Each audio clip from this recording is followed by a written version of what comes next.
காலையில் கம்மியாக இருந்த தக்காளி ரேட்டு இப்போ கொஞ்சம் மார்க்கெட்டில் அதிகமாயிருச்சு. அங்கே மார்க்கெட்டில் தக்காளி என்ன நிலவரம் அப்படின்னு பார்ப்போம். காலையில் 600 700 இருந்த 15 கிலோ டிப்பர் லோக்கல் தக்காளி இப்போ நிலவரம் பார்த்தீங்கன்னா 650 750 போகுது. அப்படின்னா ஒரு கிலோ தக்காளி நிலவரம் பார்த்தீங்கன்னா 45 52 வரைக்கும் மார்க்கெட்லேயே போய்கிட்டு இருக்கு.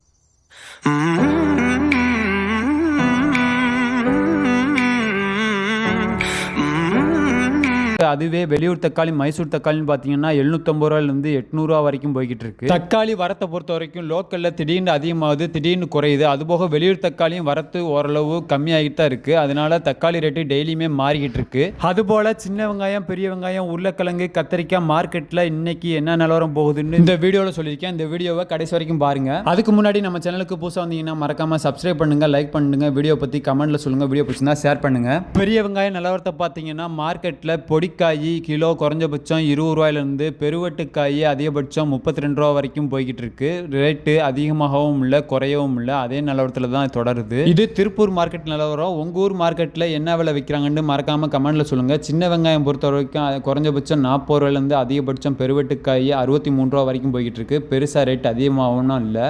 உருளைக்கிழங்கு சாதா உருளைக்கிழங்கு 30 ரூபாயிலிருந்து 35 ரூபாவும், ஊட்டி உருளைக்கிழங்கு 50 ரூபாயிலிருந்து 60 ரூபா வரைக்கும் மார்க்கெட்டில் விற்கிறாங்க. 140 ரூபா வரைக்கும் அதிகமாக இருந்த கத்திரிக்காய் விலை இன்னைக்கு மார்க்கெட்ல கொஞ்சம் குறைஞ்சிருச்சு. ஒரு கிலோ கத்திரிக்காய் நிலவரம் 100 ரூபாய்க்கு குறைஞ்சிருக்கு. இது போல டெய்லி அப்டேட்டுக்கு நம்ம சேனலை மறக்காம சப்ஸ்கிரைப் பண்ணுங்க.